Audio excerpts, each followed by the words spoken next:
কিয়ামতের ময়দানে এমন ভয়ঙ্কর হবে, এমন রাগান্বিত হয়ে যাবে, আল্লাহ পাক ডাক দিয়া বলবে লিমানিল মুলকুল ইয়াউম লিল্লাহিল ওয়াহিদিল কাহ্হার।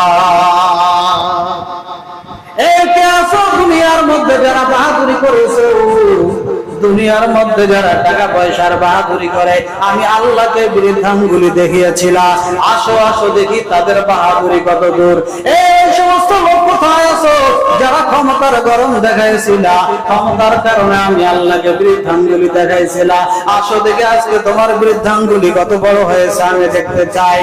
ওই সমস্ত ব্যক্তি কোথায় যারা নামাজের কথা বললে বিভিন্ন জবাব দেখায়া নামাজকে তোমরা নামাজ মনে করো নাই, নামাজ পড়তে যাও নাই, নামাজের কথা যেই বলেছে তাকেই তুমি ঘৃণা করেছো, নামাজের কথা যেই বলেছে তাকেই দেখে তুমি ঘরে ঢুকিয়েছিলা।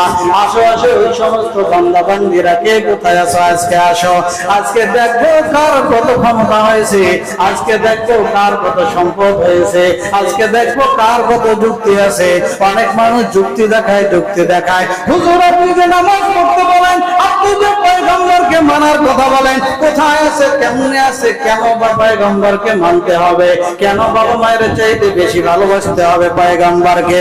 এরকম যারা যুক্তি দেখাইছিল, নিজেকে যুক্তিবিদ মনে করো, নিজেকে যুক্তিবাদী মনে করেছিল, আসো আসো আজকে আমার সামনে হাজির হও, তোমাদের যুক্তি কার কতটুকু আছে, আমি আল্লাহ রাব্বুল আলামিন তোমার যুক্তি দেখতে চাই।